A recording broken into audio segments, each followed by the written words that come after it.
Hello friends, welcome back to my channel. तो आज हम लोग शुरू करने वाले हैं Paris agreement conference of party 21। तो ये क्या हुआ था इस एग्रीमेंट में और क्या है ये एग्रीमेंट, किसके लिए था, ये सब डिस्कस करेंगे। तो the 21st conference of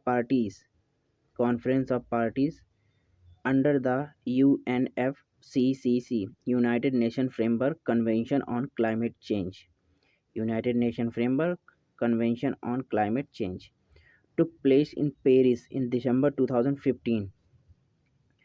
The Paris Agreement on post 2020 actions on climate change will succeed the Kyoto Protocol.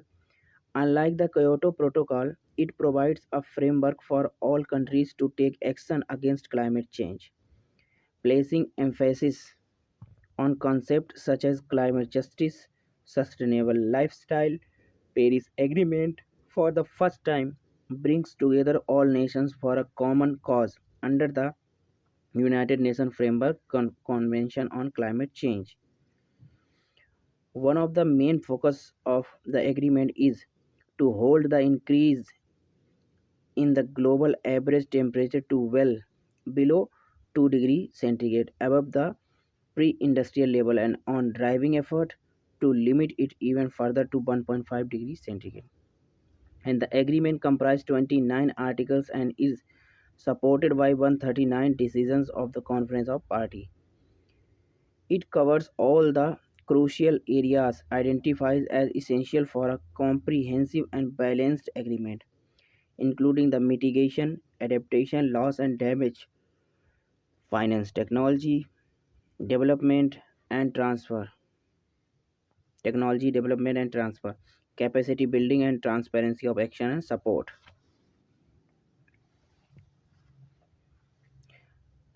A marked departure from the past is the agreement's bottom-up approach, allowing each nation to submit its own national plan for reducing greenhouse gas emission rather than trying to repeat a top-down approach advocated by Kyoto Protocol, extending each country an emission reduction target. The salient features of the agreement are as follows. It acknowledges the development imperatives of developing countries by recognizing their right to development and their effort to harmonize it with the environment while protecting the interests of most vulnerable. It seeks to enhance the implementation of convention while reflecting the principle of equity and CBDRRC, common but differentiated responsibilities and respective capabilities. In the light of different national circumstances, countries are required to communicate their climate action plans to the UNFCCC, known as Nationally Determined Contribution (NDCs). Every 5 years, each party's successive NDC will represent a progression beyond the party's then current NDC, thereby steadily increasing global effort and ambition in long term. It is not mitigation centric and includes other important elements such as adaptation, loss and damage, finance, technology development and transfer, capacity building, transparency of action and support. Fifth, developed countries are urged to scale up their level of financial support with a complete roadmap towards achieving the goal of jointly providing 100 billion US dollar by 2020. At the same time, a new collective qualified goals based on 100 billion floor will be set before 2025. It mandates that developed countries provide financial resources to developing countries. Other parties may also contribute but on purely voluntary basis. Seventh point. Developed countries are urged to take the lead in mobilization of climate finance while noting the significant role of public funds in the mobilization of finance, which should represent a progression beyond their previous effort.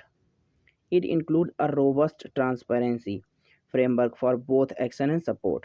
Starting in 2023, a global stock take covering all elements will take place every 5 years to assess the collective progress towards achieving the purpose of agreement and its long-term goals. It establishes a compliance mechanism overseen by a committee of experts that operates in a non-punitive way and is facilitative in nature.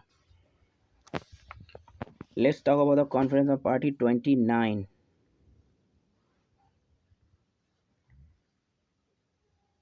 29th Conference of Parties, that is COP29, under the United Nations Framework Convention on Climate Change, was held in Baku, Azerbaijan from 11th to 22 November 2024, serving as sixth meeting of the parties to Paris Agreement.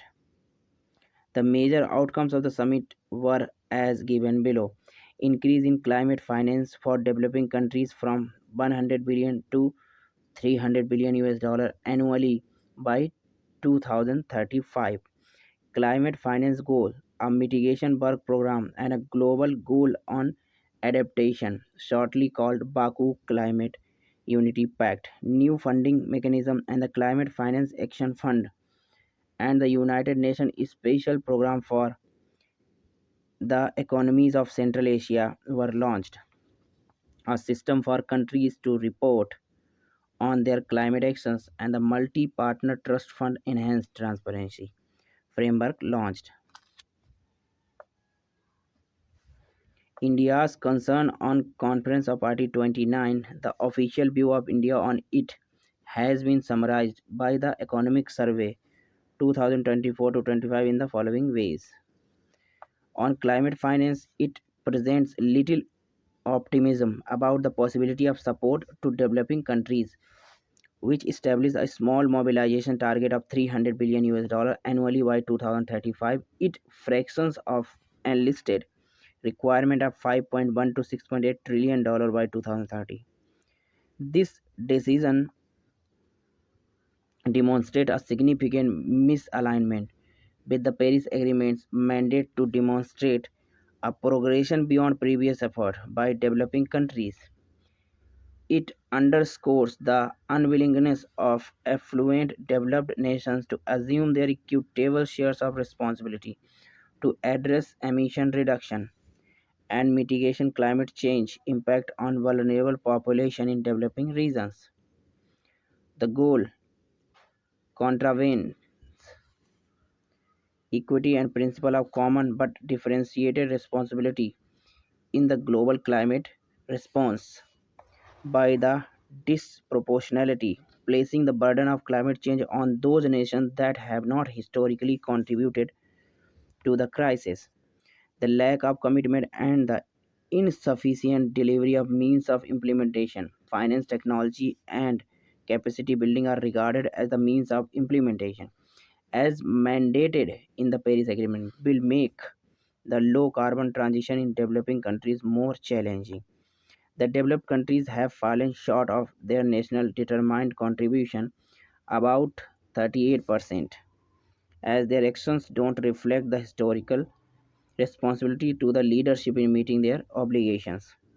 As per India, the meetings of COP29 and CMA6 present a significant opportunity to serve as a benchmark for international climate cooperation and multilateralism, with the potential to influence the efficacy of climate policies on a global scale and strengthen collaborative effort by enhancing financial commitment to support climate actions in developing countries. Before COP30 to be led in Belém, Brazil 10 to 29 December 2025, the parties to the Paris Agreement are to submit their next version of national determined contribution. As per India, the funding shortfall may lead to a reworking of the climate target, considering that domestic resource will be the key to action. Resource for meeting development of challenge may be affected, undermining progress towards sustainable development objectives. and comprising the integrity of international climate partnership.